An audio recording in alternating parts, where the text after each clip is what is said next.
한 주간 잘 보내셨습니까? 오늘은 3월 21일 세 번째 주, 3월 셋째 주 마태복음 두 번째 시간을 시작하도록 하겠습니다.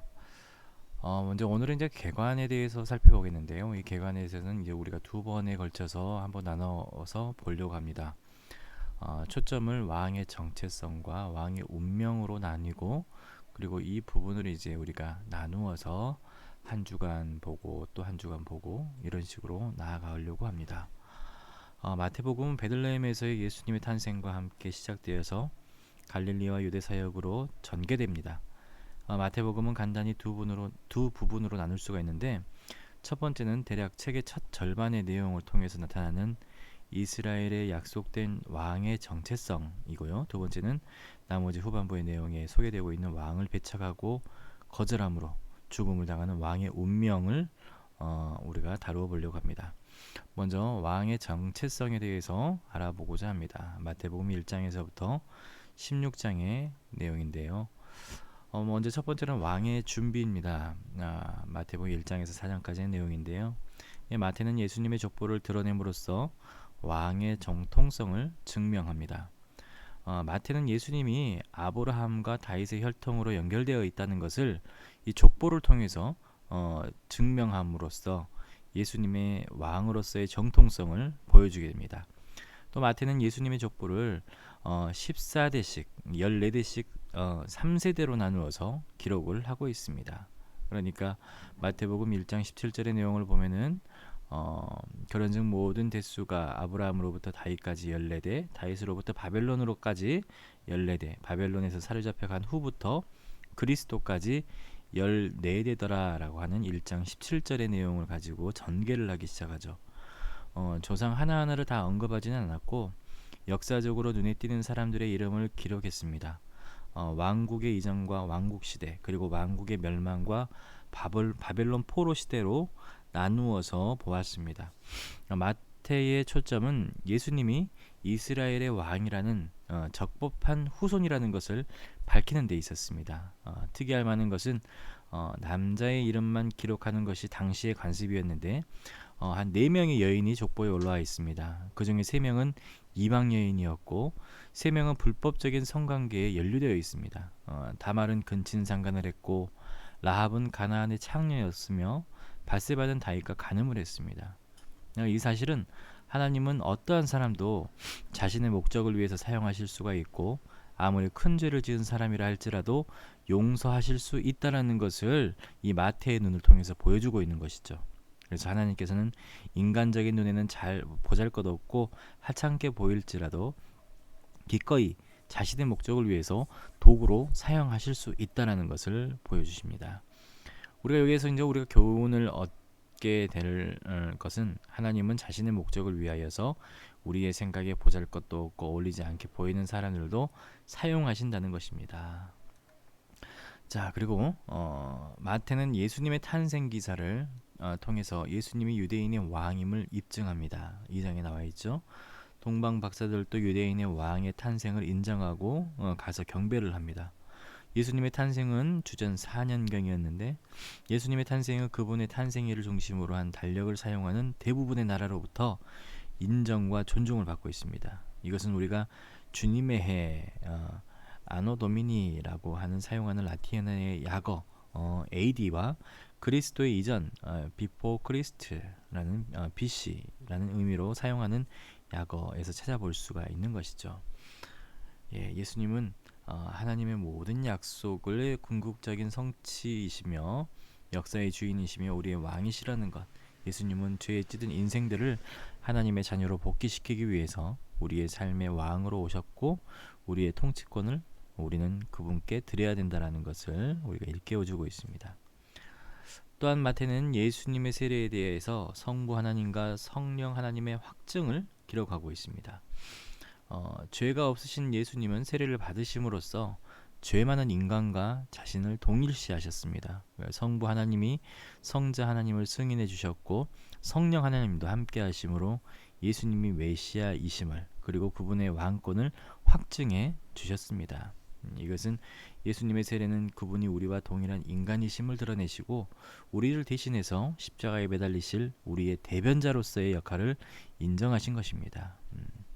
그리고 또 마태는 예수님이 사탄의 시험을 받을 말씀으로 물리쳐서 승리함을 기록하고 있습니다. 첫 번째 아담은 사탄의 시험에 실패했습니다. 그런데 두 번째 아담인 예수님은 예수님의 왕권을 부인하고 예수님을 죄와 불순종으로 인도하려던 사탄을 물리치시고 아담으로 인해서 죄에 빠진 백성을 하나님의 자녀로 복귀시키려고 하나님의 동산인 하나님 나라로 데려가기 위한 모든 준비를 마치고 계시는 것입니다. 우리도 또한 이 말씀에서 사탄의 유혹에 대한 해결책은 즉각적인 말씀으로 가는 것밖에 없다는 것이죠. 말씀 외에는 이 모든 것들을 물리칠 재간이 없다는 겁니다. 그러므로 우리가 살면서 유혹이나 아니면 시험이 있을 때라든지 우리가 어려운 시기에 우리가 말씀으로 이겨나갈 수 있으면 좋겠습니다. 두 번째는 왕의 선포입니다. 마태는 예수님이 회개의 메시지를 선포하고 제자들을 부르셔서 천국 복음을 전파하심을 기록하고 있습니다. 세례 요한이 헤롯에게 잡혀서 옥에 갇힌 후에 예수님은 회개의 메시지를 외치면서 자신의 사역을 본격적으로 시작을 하십니다. 이때부터 예수께서 비로소 전파하여 이르시되 회개하라 천국이 가까웠느니라 라고 하는 마태복음 4장 17절의 말씀이 나와 있는데, 그분은 곧 제자들을 불러서 갈릴리 지방을 다니시면서 사역을 시작하십니다. 마태복음 4장 23절에 보면 예수께서 온 갈릴리에 도로 다니사 그들의 회당에서 가르치시며 천국 복음을 전파하시며 백성 중에 모든 병과 모든 약한 것을 고치시니 라고 했죠. 회개라는 것은 세례 요한과 예수님 사역의 첫 선포의 핵심 메시지입니다. 그래서 자신의 죄에 대한 시각뿐만이 아니라 하나님에 대한 시각의 변화를 포함한 마음의 변화가 중요하다는 것을 일깨워주고 있습니다. 또한 마태는 천국 백성에게 구별된 삶을 강조하시는 예수님의 산상수훈을 기록하고 있습니다. 유명한 구절이 5장부터 7장까지 산상수훈에 나와 있죠. 이 마태는 천국의 대헌장이라고 불리는 산상수훈을 기록합니다. 예수님은 서기관들과 바리새인들이 왜곡해서 가르쳐온 율법을 다시 바로 잡아주시면서 천국 백성이 지켜야 할 새 기준을 제시하십니다. 천국 백성은 세상과는 구별된 삶을 살아야 할 것을 강조하시고 예수님이 산상수훈을 말씀을 마쳤을 때에 사람들은 그분의 권세에 있는 가르침에 굉장히 놀라게 되죠. 예수님은 천국 시민이 가져야 할 8가지 성품을 가르쳐 주십니다. 또한 예수님은 성도들에게 세상에 영향력을 끼치면서 살도록 소금과 빛이라는 정체성을 부여해 주십니다. 또 세 번째로는 예수님은 서기관과 바리새인들이 왜곡되게 가르쳐온 율법의 참된 의미를 바로 잡아주시죠. 이 산상수훈 안에서요. 예수님이 그래서 이렇게 말씀하시죠. 무엇 하였다는 것을 너희가 들었으나 나는 너희에게 이르노니 라는 형식으로 서기관과 바리새인들의 왜곡에서 가르쳐온 율법을 6가지 살인과 간음과 이혼, 맹세, 복수, 사랑 이 6가지의 본보기로 제시를 하십니다. 그리고 그 6가지에 대해서 참된 의미를 산상수훈을 통해서 가르쳐 주시죠. 또한 예수님은 구제, 기도, 금식에 대한 가르침을 통해서 거칠의 종교가 아니라 진정한 영성을 가르쳐 주시고 실제로 행해야 되는 믿음에 대해서 알려주십니다. 구제가 다른 사람들에게 보이기 위한 잘못된 동기로 행해져서는 안 되는 것이죠. 그리고 아버지를 향한 사랑에서 나오는 은밀한 행위가 되어야 됩니다. 기도는 하나님께 무엇을 알리는 것이 아니라 하나님에 대한 우리의 신뢰의 표현이고, 우리의 필요에 대해서 우리에게는 능력이 없고 전적으로 하나님께 의존한다는 믿음의 표현이 바로 기도입니다. 금식을 할 때에는 하나님 아버지에게만 알리고 금식을 자기 의를 드러내는 수단으로 사용하지 말라고 가르쳐 주십니다. 또한 예수님은 물질의 영역에 대해서 잘못된 시각에 대해서 가르쳐 주십니다. 그리고 또한 예수님은 참된 의가 다른 사람들과의 관계 속에서 내리는 선택에서 입증된다고 가르쳐 주십니다. 그리스도인들은 다른 사람을 비판하기 전에 자신의 잘못을 먼저 분별할 줄 알아야 되고, 다른 사람의 입장을 생각하면서 자신이 대접받고자 하는 대로 친절하게 대해야 됨을 알려주고 있습니다. 우리가 여기에서 얻어야 할 교훈은 그리스도인은 세상과 구별된 거룩한 성품과 행동으로 세상에 영향을 끼치도록 부름을 받은 사람들이다 라는 것입니다. 세 번째는 왕의 능력입니다. 8장에서부터 11장까지의 내용인데요. 마태는 예수님의 10가지 기적을 기록함으로써 치유하시고 회복시키시는 왕의 능력을 보여줍니다. 이 마태는 10가지 계속되는 기적을 기록합니다. 그리고 왕의 능력을 이로써 보여주게 되는데요. 나병 환자, 백부장의 하인, 베드로의 장모와 귀신 들린 자들을 고치시고 병든 자들을 고치시고 풍랑을 잔잔하게 하시고 귀신 들린 2사람을 고치시고 중풍병자를 고치시고 12해 동안 혈루증으로 앓고 힘들어하던 여인을 고치시고 죽은 소년을 살리시고 그리고 맹인들의 눈을 뜨게 하십니다. 각각의 기적은 병과 귀신과 죽음과 자연 등에 대한 주님의 권세를 설명해 주는 것입니다. 우리가 여기에서 알아야 될 것은 자연세계, 초자연세계 그리고 영적 세계에 대해서 절대적인 권세를 가지고 계시는 예수님은 세상에 속한 대부분의 지도자와는 구별되게 자신의 개인적인 이익을 위해서 권세를 휘두르지 아니하시고 다른 사람의 필요를 채워 주신다는 것입니다.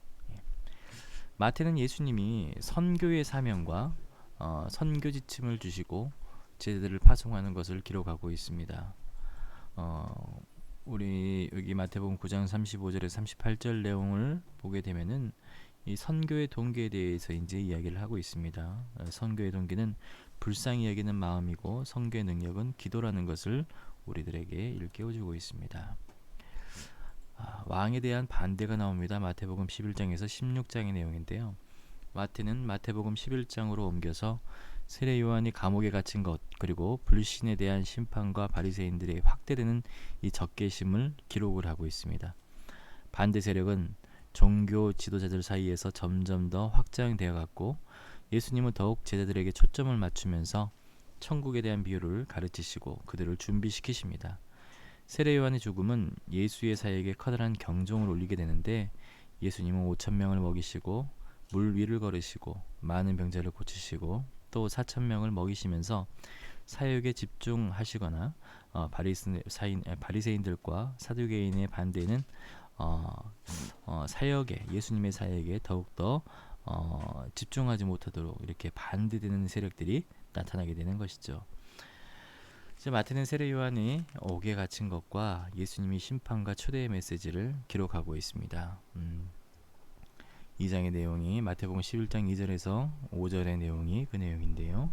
예수님의 왕의 정체성에 대해서 의구심을 가진 세례 요한에게 예수님은 요한의 제자들에게 요한에게 가서 보고 들은 것을 보고하라고 말씀하시면서 구약에 언급된 메시아의 표적을 인용하시면서 세례 요한에게 이렇게 대답을 하게 되는 것이죠.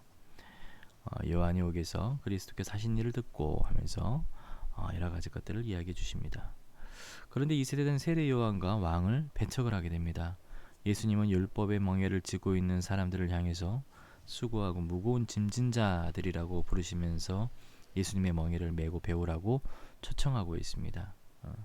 수고하고 무거운 짐진 자들아 다 내게로 오라. 이는 내 멍에는 쉽고 내 짐은 가벼움이라 하시니라 라는 마태복음 11장의 내용이 거기에 포함됩니다.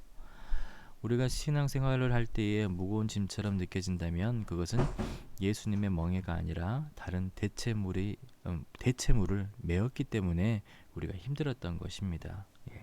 오로지 예수님의 멍에를 메게 되면은 내 멍에는 쉽고 내 짐은 가볍다라고 하는 말씀을 깨달을 수 있을 것입니다. 또한 마태는 예수님의 사역에 대한 배척 세력이 확장해 가는 것을 기록합니다. 예수님이 주시는 쉼과는 대조적으로 종교 지도자들은 백성에게 안식을 빼앗고 과중한 종교적 의무를 지게 하므로 안식일의 의미를 바꿔버렸습니다. 그들은 안식일의 선을 행하는 예수님을 배척하고 예수님을 비방하며 배척하는 사람들에게 예수님은 심판의 메시지를 전하게 되는 것이죠. 사람들이 예수님을 메시아로 받아들이지 않는 것은 증거의 부족이 아니라 마음의 완악함 때문이었습니다. 그 당시의 사람들이요. 마태는 또한 예수님이 제자들에게 천국의 비유를 가르치는 것을 기록하고 있습니다. 마태복음 13장은 마태복음에 기록된 5개의 담화, 강론, 이 가운데 세 번째 것인데 이 장에서는 천국의 비밀을 비유로 소개를 하고 있습니다. 예. 이 비유라는 것은요, 파라볼레라고 하는 던지다라는 동사와 나란히라는 접두사가 결합된 단어이고, 두 개의 물건을 서로 비교하기 위해서 나란히 늘어놓는다는 것을 뜻합니다. 이 비유라는 것이 천국에 익숙하지 아니한 개념을 사람들의 일상생활에서 친숙한 것들과 비교함으로써 쉽게 천국으로 가르치는 것, 이것이 예수님의 화법이었습니다. 천국은 우리의 모든 것을 포기하고 따를 만큼 가치가 있는 것이다 라는 것을 예수님께서 보여주시기 위해서 이 비유로 설명해 주신 것이죠. 또한 마태는 세례 요한의 죽음과 예수님과의 기적과 사역에 대한 종교 지도자들의 점진적인 배척을 기록합니다. 먼저 예수님은 고향인 나사렛에서 배척을 당하시죠. 세례 요한의 지적들의 손에 목숨을 잃게 됩니다. 예수님께서 5,000명을 먹이시고 무리를 걸으시며 병자들을 고치시고, 예수님은 외식하는 사람들의 피상적이고 가식적인 믿음에 대해서 공격을 하시고, 그리고 예수님은 가난한 여자의 믿음을 칭찬하시고 많은 병자를 고치시고 4,000명을 또 먹이십니다. 또한 예수님은 표적을 구하는 바리새인과 사두개인들을 책망하시고 제자들에게 그들의 교훈을 조심하라고 경고를 하십니다. 여기서 모든 종교적인 의식이나 규정보다 더 중요한 것은 하나님과의 바른 관계에 있다는 것을 보여주고 있습니다. 자, 이제 왕의 운명입니다. 왕의 운명 이쪽은요, 이제 다음 주에 할 수 있도록 하겠습니다. 여기까지가 이번 주 가르칠 내용이고요. 좀 개간이 힘듭니다. 여러 가지 내용들을 다루다 보니까 힘드니까 공부를 하시기 전에 한번 마태복음을 쭉 한번 읽어보시기 바랍니다. 그러면은 마태가 생각하는 것, 마태가 전개하는 것, 그리고 마태복음의 내용이 좀 들어와서 그 뒤로 이제 우리들에게 다가오기가 좀 더 쉬울 겁니다. 그러니까 예를 들어 마태복음 16장까지 내용을 한번 읽어보시고 이제 아이들에게 다가가게 되면은 조금 더 편하게 다가가실 수 있을 것입니다. 수고하셨습니다. 주일날 뵙겠습니다.